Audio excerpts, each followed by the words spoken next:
From the NIRSA Championship Studios in Tallahassee, Florida, I'm David Peters, and this is the road to the 2021 NIRSA National Soccer Championships.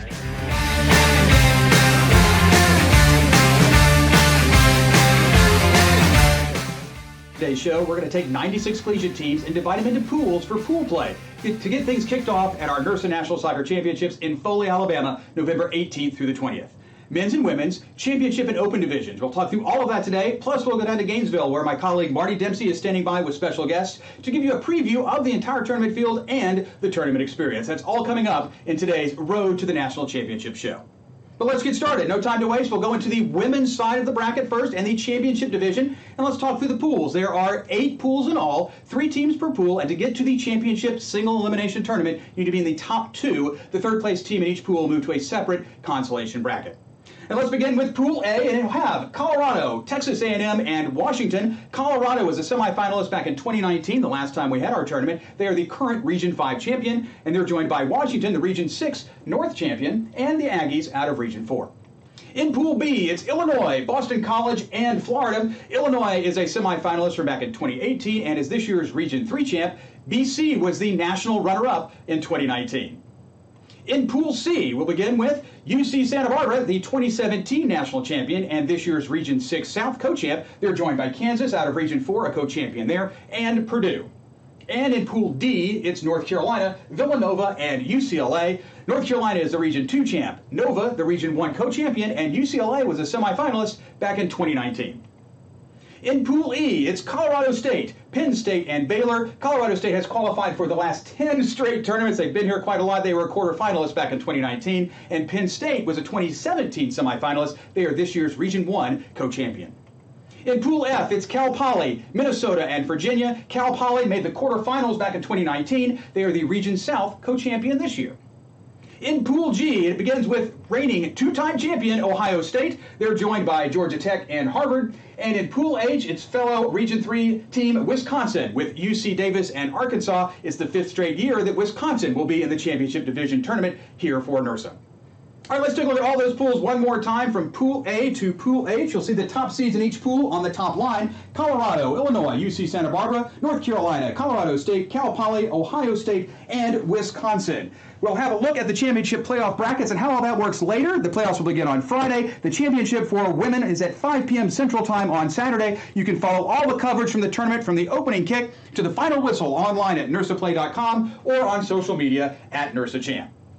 All right, let's go down to Gainesville now. Marty Dempsey is standing by with a special guest. Marty? All right, Dave, thanks. You've heard it now. Our first bracket has been revealed, the Women's Championship, the 24 teams there. I'm here with a very special guest, senior forward from The Ohio State University, Sarah Harter. Welcome, Sarah. Thank you. Getting used to interviewing these Ohio State women, as now you are the 2-time defending national champion, Sarah. So with that comes the proverbial target on the back. Everybody's going to be gunning and looking to get into that top spot. So what are you all doing to make sure that you are prepared to overcome that and hopefully for you all take home a 3rd national championship? Yeah, we definitely talk about this as a team a lot. There is always a target on our back, whether it's one of our tougher games or maybe an easier game. It's everybody's game that they want to win. So we always get the best of each team, I feel like. So with that, we just really stick to our plan. And this is what we've done for the last 2 years. We come out a couple times a week. We work really hard. We train against each other, which I believe are some of the best players for club in the country right now. So just really working and grinding all the time is how we get it done. This last year has certainly thrown us some curveballs, your team and all across the country, as we haven't been able to play for 2 years now with COVID. So, you know, with that, how did you all stay sharp as a team during the pandemic when we had an entire season that was canceled? And this is our first competitive soccer in 2 years. Yeah, so it was definitely an unprecedented time for us, as it was for everybody else. We were lucky enough to pick up a great group of girls, which so now at basically 2 classes of people are brand new to this team. So through that year off and through this year, we've really just tried to show them the culture of this team. And in the off season and during COVID specifically, we did a lot of little things on the side because we weren't able to meet as a big group. So fitness and Zoom calls and just kind of really building the leadership on the team while also connecting with the new and younger teammates was a huge thing for us. So as you mentioned, you're going to have two classes of players that have never participated in this tournament. So while Ohio State is used to being here every year for the last 11 years in the championship bracket, but more inexperience that you are used to having as half your team hasn't competed at this level before. So how important is it for your juniors and seniors to really, thrive in those leadership roles to help out the more inexperienced players at this level? Yeah, so the juniors and seniors have taken on a major leadership role this year. And really at the beginning of the season, we just kind of had to show them how we did things and what we expect from this team as far as commitment or intensity at practice. And really just the overall culture of this team. We had to often talk about it and show it through our actions. But I will say the younger girls have completely stepped up, and a lot of them, most of them actually have huge roles both on and off the field. So I think that I don't even think of them as being new anymore. Like, I really think that this team has meshed, which is super exciting, but it was definitely a major leadership thing from the beginning of the season. Sure. Well, they may be inexperienced at this level, but they are certainly not without being battle tested. As you are coming from a very, very difficult regional, you will be joined by Illinois, Purdue, and Wisconsin, all from Region 3, all top competitors. In fact, it was Illinois that took home the regional crown this year. So I know you're starving to get, your championship level back. So talk to us about what it's like to compete in such a tough region, such as Region 3, and how that prepares you for the national tournament. Yeah, I think Region 3 being so competitive can be a good and bad thing. Obviously, our team has to be on every game because all of our competitors are really, really talented. I know we played Miami, who made it to the semis. We played Michigan this year. We played a lot of really talented teams. So I think being able to show up and kind of find that grit when it's a 0-0 game is really important for us to work out early in the season. So then when we get to nationals, we're ready for these types of games. And then on the flip side, I do think that these games really helped our team mesh and kind of figure out what we need to do to get the job done. So Region 3, I think, is really talented, and I'm not surprised that we have 4 teams going because I do think that all 4 of those teams you mentioned are really, really talented. Sarah, you obviously play a leadership role for the team on the field, but off the field, you play such a key role for them as well. You serve as the president of your club. We know that being part of a sport club is much more than what happens between the lines. There's a lot of things that happen just to make an organization like yours a success. Can you talk about some of the leadership qualities and skills that you've gained through that experience off the field as part of the club soccer team? Yeah, so I think communication is probably the biggest one. I'm really the main point of contact between the university and the team. So there's a lot of administration, a lot of forms, a lot of things going on behind the scenes that I know when I was a freshman, I had no idea was even happening. So I think staying super organized and being on top of that, and then also getting what I need from the team has been a really big thing for me.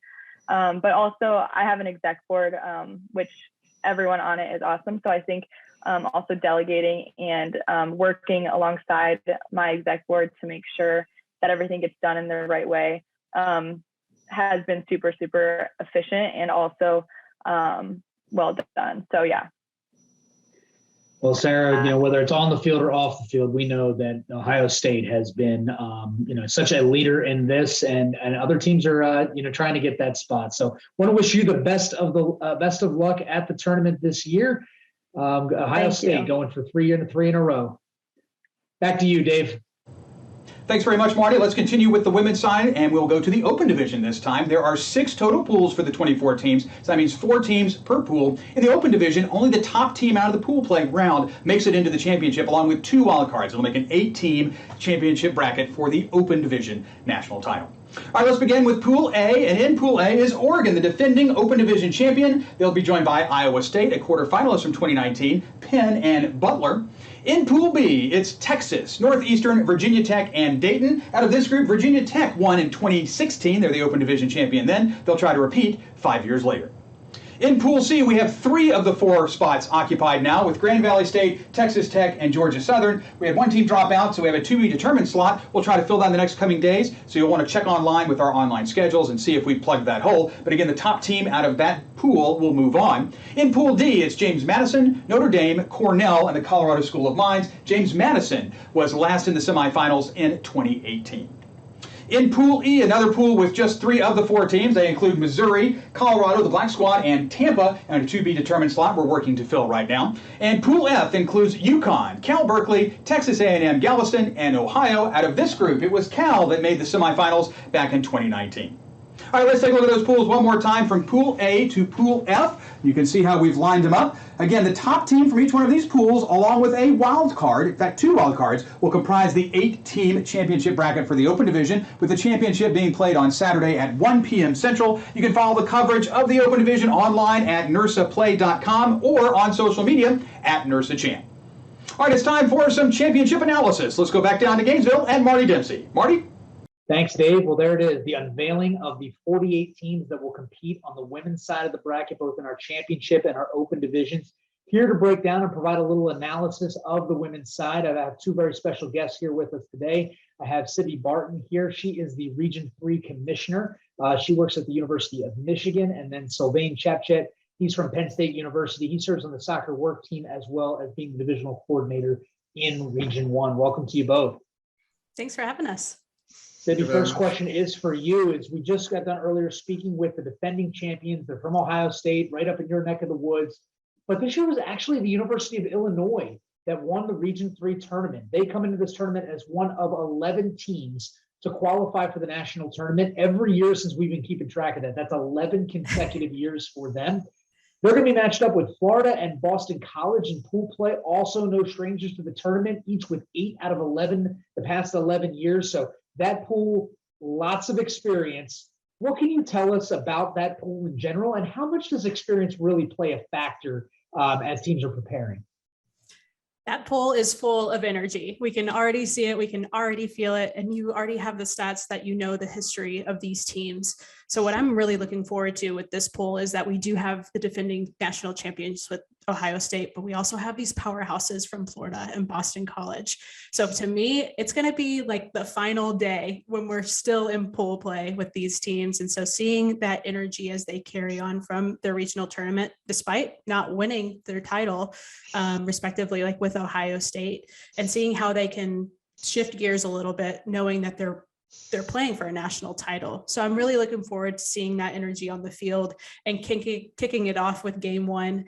And I think the experience of having been in the national tournament before, I think that provides a lot of insight of what is expected from players, knowing that we're all coming together collectively from all different regions across the country that do run things a little bit differently. It doesn't matter when you're at the national tournament, we're all under the same umbrella. And so having that experience in the past, I think is really beneficial and crucial, but a lot of it comes down to your team chemistry and how these teams are operating together. If they stick to what they know and stick to their game plan that they've had to get to this point, we're going to see some really great soccer. Absolutely. Another tough pool. So this one's at you, Sylvain, is Pool A. It has 2 regional winners in Texas A&M and Washington, both winning the regions this year, and a team that advanced to the semifinals in the championship bracket back in 2019 in Colorado. So how can past success, whether it be at the regional tournament or the national tournament, create sort of momentum for some of these teams, and how do they carry that over into the national tournament? Yeah, and all of this is just experiences, building blocks for what we're going to do next, right? So your first year going to a regional tournament, you don't know what to expect. You don't know the level of competition you're seeing when you get there. You're used to playing, your league games, you're playing the same teams every year. Once you get to the regional tournament, that's a stepping stone. Now you get to see teams from different area in your region. You're playing in Maryland, now you're playing teams from Vermont. You don't know what to expect. At the national tournament, it's an even bigger stepping stone because you're playing teams from all over the country. You don't know anything about any of these teams. All you know is what you see on paper. So that experience of being at a regional tournament or national tournament is invaluable. You cannot replace experience. That experience is what's going to push certain teams to move forward. We talked about teams that have been there 11 times in a row. There's a reason. Those are schools that have continued to build on what they have from year to year. So if this year we make it to the quarterfinal, how do we make sure next year we do better? So those teams are taking that experience to help themselves to push forward. And in this Pool A, you have Colorado. Colorado has been in the semifinal or quarterfinal the last 3 years. That's a team to watch out for. We talk about Texas A&M semifinalists twice in the last two tournaments we had, and Washington have won their regional. So these are three teams that we should watch out for. Anyone can come out of this group. I wouldn't point one team over the other. They have good experience. They've been at this level before, and they all know what to do going forward. So I'm excited to see what comes out of this one. So while experience is certainly, essential and really can help some teams, it's one of the things that I love about this tournament is seeing people that are there for the first time, that true excitement about competing at this level. And we have 16 women's teams that are competing that in this tournament this year that didn't qualify in 2019, including 2 in Harvard and Arkansas that are at this tournament for the very first time since we started tracking back in 2010. So that'll be really awesome to see a lot of the newcomers. And we all missed this tournament in 2020. This is one of the highlights of the NIRSA Championship Series calendar. We're all excited to get back to Foley this year. So to both of you, Cybbi, we'll start off with you. What are you most looking forward to as we return to action this year? Marty, I haven't taken this off for the whole year that we missed out on it. So I'm looking forward to giving this a wash and putting it back on when we start up in this national tournament. But yeah, extremely exciting for the new teams that are here. This is the highest level of collegiate club soccer competition. And so to be a part of that and knowing all the work that it took to get to that point, I think is something that's already an accomplishment in itself. So going from the student leaders of these clubs to organize their peers and get to what they need to do so that they can attend the tournament, I think is something to be really acknowledged and to be impressed with, because it is an impressive accomplishment. So we'll see teams and how they have bounced back from this pandemic, knowing that all of the challenges that we've gone through, all of those have been unique from institution to institution. So yeah, a lot of new faces will be really interesting to see and how they fare. And I think another piece of it too is the staff. I miss my friends. I miss my friends that I get to see from all across the country. So all the volunteers that we get to see is always something that's really energizing for us, knowing that we are volunteers for this tournament. Yes, we love soccer. Most of us do, some of us don't, and that's cool. But this is a really incredible experience from the staffing perspective too, knowing that this is such a high level, high quality tournament. And so for the participant experience, it's always an opportunity to just see something different, experience a new, event, something, not everyone gets the opportunity to go to nationals. I played 5 years of club soccer and I made it to regional, never got the opportunity to make it to national. So it is a unique experience for a lot of these students to get there. We talked about some teams getting there for the first time. I'm hoping there is a Cinderella story. There's that one team that comes out of nowhere and takes it all. And if I had to guess just from what I saw at the Region 1 tournament, Harvard is that team to look out for. Harvard might not be the most offensively minded team, but defensively, they are sound. They have a good crop of defenders, and their goalkeeper, Nikki Buglioso, amazing. And they were able to beat Boston College, who were runner-ups at the last tournament. They beat them in penalty kicks. Nikki had 2 penalty saves in that game. Then they played against Penn State in the final. And once again, defensively solid. They were able to get to penalty kicks again. This time, Penn State was able to take it all. But I have a feeling Harvard is going to have a say at this tournament. So watch out for Harvard for first-time comers at this tournament and what they have to do. But in terms of the tournament itself, coming back after 2 years, this is exciting for all of us. For a lot of us within NIRSA, this is a family reunion for us. Like Cybbi said, a lot of us don't get to see each other throughout the year. We're working virtually with each other, exchanging information via email. But these tournaments is kind of how we come back together, get to see each other, get to meet the faces that are behind the emails that we're going back and forth on a daily basis. So this is an experience that, I'm looking forward to seeing a lot of people I haven't seen in the last 2 years. But for the participants, I'm looking forward for them to get that experience of competing at the highest level while continuing their education. Officers getting to do a lot of the planning, getting buses, getting airplane tickets, hotels. Those are not easy stuff, but those are skills that a lot of the students get to experience by having these events. So I'm looking forward to not just the staff, but the participants and the parents that get to come see their kids play at this level. Tremendous insight out of both of you. We are halfway done. We've learned about the women's teams. Now let's unveil the men's bracket. First with the men's championship. Back to you, Dave. Thanks very much, Marty. Let's move over to the men's side of the tournament now. We'll begin with the championship division, where we have 24 teams, 8 total pools. Again, 3 teams per pool. The top 2 will make it into the single elimination championship tournament. The third place team will move into a consolation bracket. Pool A starts with the defending national champion BYU alongside UCF and Notre Dame. In Pool B, it's Wisconsin, UC Davis, this year's Region 6 South co-champion, and Colorado State. In Pool C, it's the Tar Heels of North Carolina. They'll be joined by Texas Tech and Oregon. UNC was a semifinalist back in 2019 and is this year's Region 2 champion. Oregon made the quarterfinals in 2018.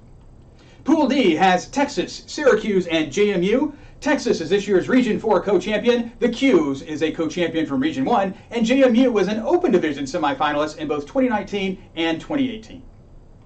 Pool E has Texas A&M, Cincinnati, and Denver. Texas A&M is a Region 4 co-champion. Cincinnati is a co-champ from Region 3.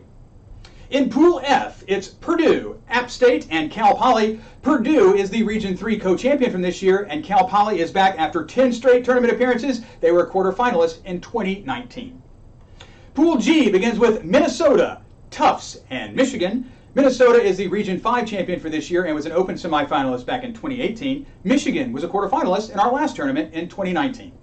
And to round it out is Pool H with Colorado, UC Santa Barbara, and the Blue Squad from UConn. Colorado was the champion in 2010, so it's been 11 years, but they'll try again this year. They're joined by UCSB, the Region 6 South co-champion, and UConn, the Region 1 co-champion. All right, let's take a look at all those pools once again, from Pool A down to Pool H. You'll see those top seeds on the top line. The top 2 teams from each pool will advance to the championship tournament that begins Friday afternoon, culminates on Saturday with the championship match at 3 p.m. You can follow all the coverage of the tournament from the opening kick to the final whistle online at NIRSAplay.com or on social media at NIRSAChan. All right, it's time to take a pause once again and go back down to Gainesville, where Marty Dempsey is standing by. Marty? Hey, thanks, Dave. Really appreciate that. We've now heard from our men's championship bracket, and I'm joined here today with 2 special guests from our defending champions on the men's side. From BYU, Michael Anderson, a forward and a team captain, as well as Christian Bain, who plays center mid for BYU. Welcome, gentlemen. Thank you. Michael, I got the first question for you. BYU, they've really been, pretty much a dynasty. They've taken the NIRSA league by storm since you've all been in. Four years in the league. You've taken home 2 championships, going for a 3rd this year. What's the secret? How do you keep the stable stocked and keep that recruitment happening so you can competing at a high level all the time? Well, I think we're a pretty unique program in that we actually do recruit players from high school. So, obviously we don't have the benefits of NCAA in that we can't get players into the school, but we try and find highly qualified academic students and great players to come play. So we start in an early age. We have lots of summer camps, and that brings a lot of top talent that we can look at. And yeah, that's pretty much it. I think also, just the fact that we've built such a great program, it makes players on campus want to come play for it because they know that they'll be playing at a very high level. So speaking of that high level, once you get them in, now you've got to get trained and really become that community. So Bain, talk to us a little bit about the prep work. What does it really take on a day in, day out basis to get ready for the national tournament? Yeah.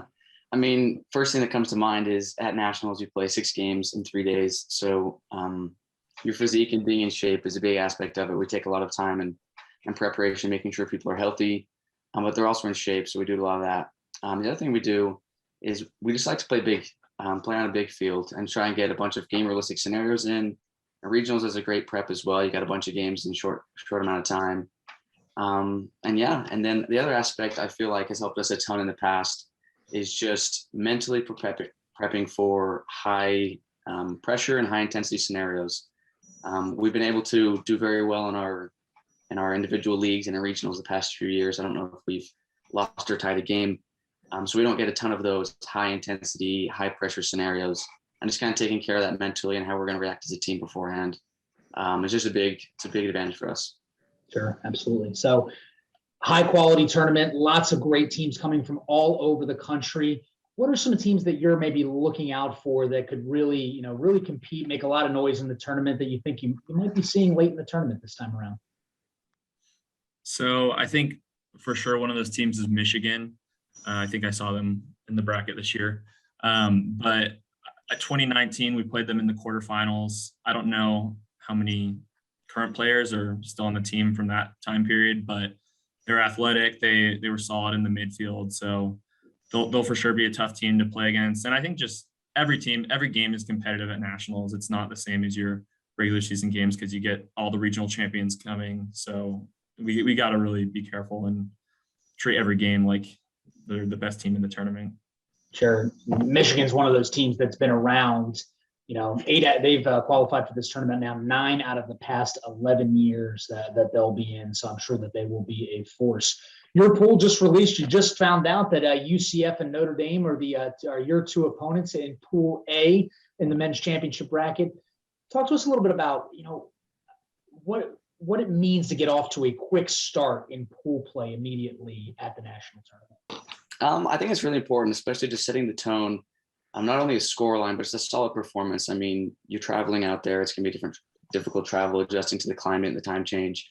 And so really getting a strong start, I feel like, again, not in the opponent's eyes, but in your own eyes, of building that confidence of, hey, we're going to go forward, we're going to take charge, and we're going to be in charge of every game we play. I think it's really important. Sure.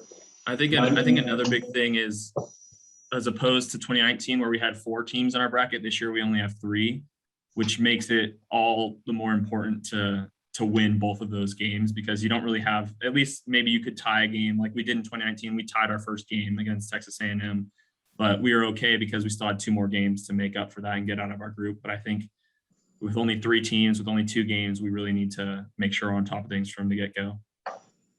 UCF and Notre Dame, both relatively new to this scene, but I'm sure will present, a different kind of a challenge. They will be eager and excited to participate in their first national championship, at least in the last couple of years. A final question to you both is, it's an exciting time of year for us in NIRSA. This is our first national championship that we have now hosted since 2019, so since the pandemic.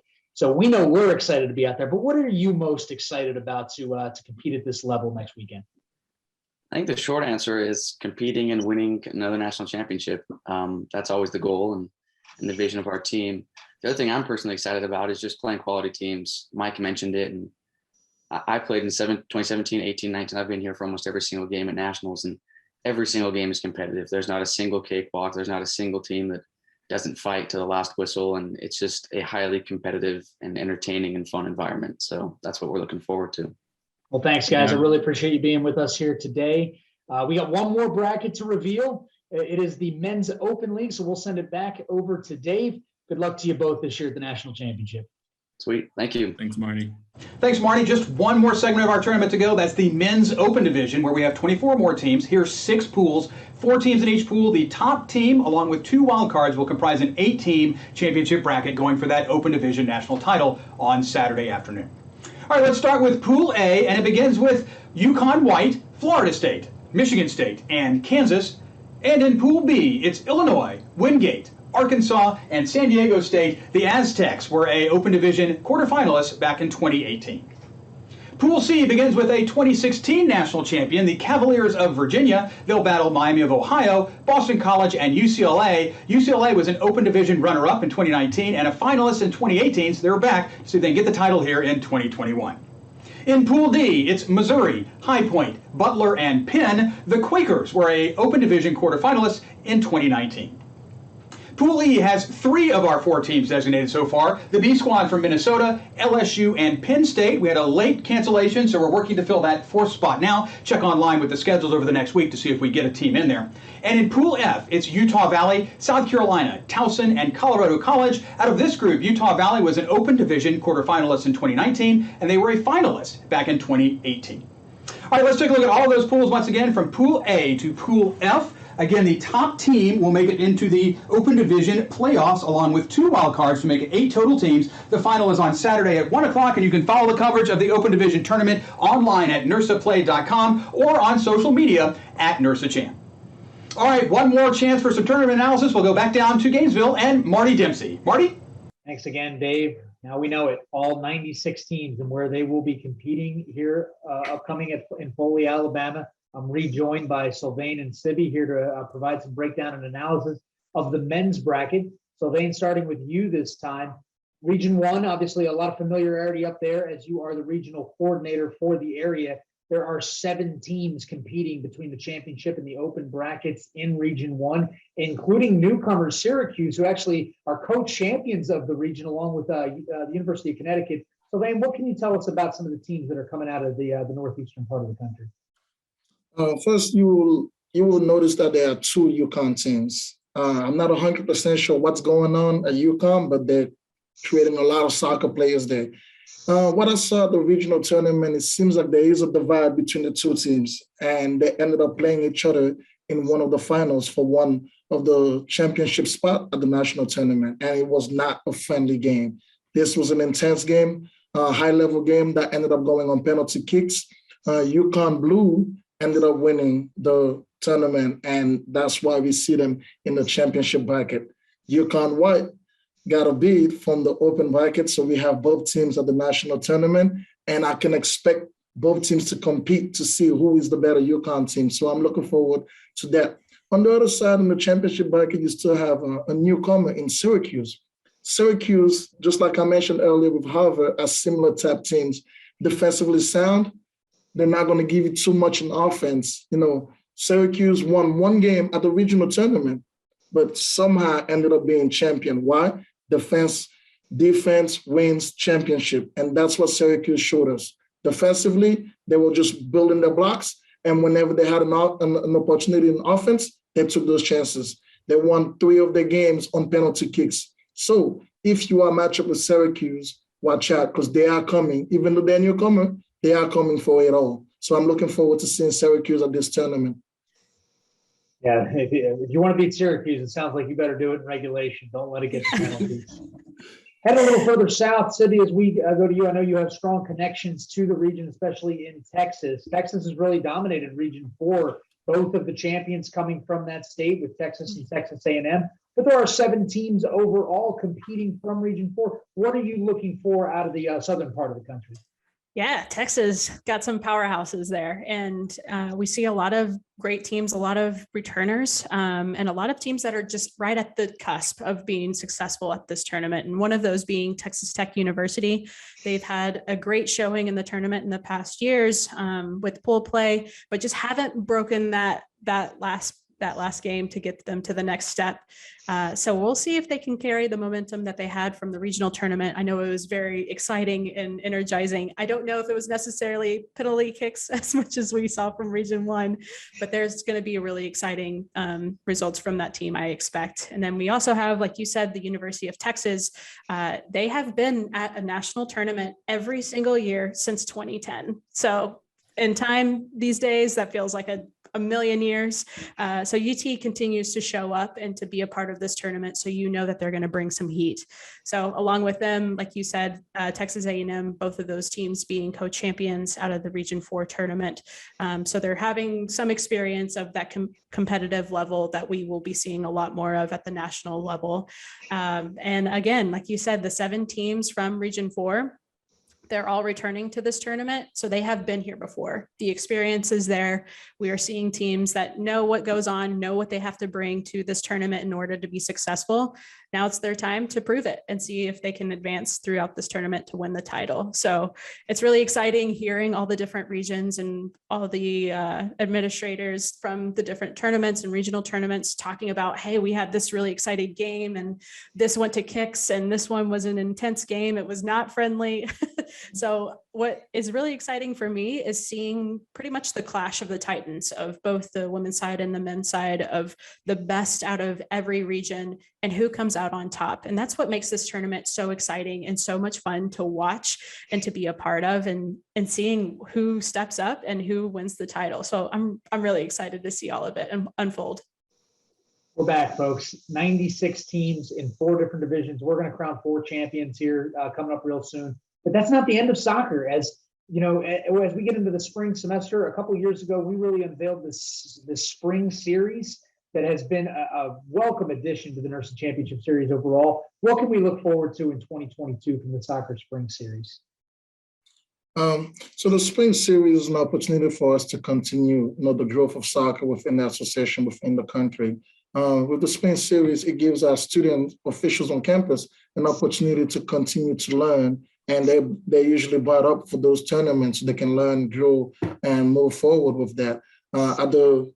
These tournaments that we're having right now, we want college level officials just because of the standard that we're having there. So the spring series is an opportunity, not just for your club team, but for your intramural team on campus to get this same experience, that we're giving to the club teams. So right now we're still looking for places to host these tournaments. We're hoping to get a few more places so we can expand the different regions for the spring series.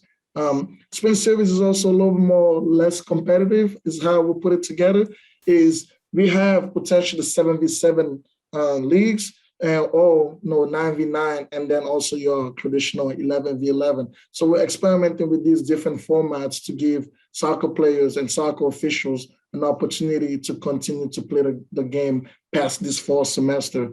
Traditionally, we've usually stopped in the fall semester, but we want to give them more opportunities for playing, officiating, and learning in the spring semester as well. That's awesome. Well, looking forward to it, whether it be the spring series or what's upcoming here in Foley, Alabama, for Sylvain, Tchaptchet, for Cybbi, Barton, and of course my partner Dave Peters. This has been the Soccer Reveal Show. It's from the NIRSA Championship Series, which is a production of NIRSA, Leaders in Collegiate Recreation. Good luck to everybody in Foley, Alabama. I'm Marty Dempsey. Thanks all for joining in. Thanks very much, Marty, and thanks to all of our special guests for joining us today to talk about the tournament. Well, now that you've seen the pool play lineup, let's talk about playoff qualification. I mentioned already in the open division, it is an 8-team tournament bracket, the 6 pool champions plus 2 wild cards. It's not predetermined. The tournament administrators will look at the performance during pool play and slot those 8 teams around the bracket accordingly. For the championship division, however, that bracket is predetermined based on how you finish in your pool. So take a look at the bracket here and you'll see that, for example, the champion of Pool A, there in the upper left-hand corner, will play the runner-up from Pool D. And then down in the lower right, you'll see the champion from Pool D playing the runner-up from Pool A, and so forth on each side of the bracket. We'll slot in the days and times for these matches, but just know that this is where you'll go based on your finish during the championship division pool play action. The championship matches for our championship division are on Saturday afternoon at 3 p.m. Central Time for the men and 5 p.m. Central Time for the women. All right, a few final reminders now to get you ready to go for the tournament. Captains, don't forget to review that email that NIRSA headquarters has sent. It has all the tournament details, but there's some things you have to take care of before you come, and that includes the player certification form. You can electronically upload that and then bring the original to the tournament check-in. There are some COVID protocols in place, so make sure your team is ready. Proof of vaccination is required, or a negative test 72 hours prior to the start of the tournament for everyone involved. Players, coaches, spectators, officials, volunteers, everyone going to be COVID safe at the tournament in Foley, Alabama. Check-in begins on Wednesday, November 17th. You just need one person from your team to check in. It happens between 4 and 7 Central Time, right there at the fields at the Foley Sports Tourism Complex. If you're going to have a problem getting there, make sure you follow up with an email. It's noted there in that captain's email that our captains have already received. You also can see exactly what you need to bring to check in that email. If you need some practice time, there are 1-hour practice slots available on Wednesday between 2 and 8 right there at the Foley Sports Tourism Complex. There is a link in that captain's email for you to sign up for a time. Matches get started as early as 8 a.m. on Thursday. The playoffs get going on Friday, and those championships are on Saturday. 1 p.m. for open, both men and women. Men's championship at 3, women's championship at 5. You can follow all the coverage, scores, goals, and everything happening online at NIRSAplay.com or on social media. Just follow us at NIRSAChamp. And that'll do it. I'm David Peters. Thanks to Marty Dempsey down in Gainesville. Safe travels to everyone, and good luck to our teams in the tournament. We'll see you in Foley for the 2021 NIRSA National Soccer Championships. This is a production of NIRSA, Leaders in Collegiate Recreation.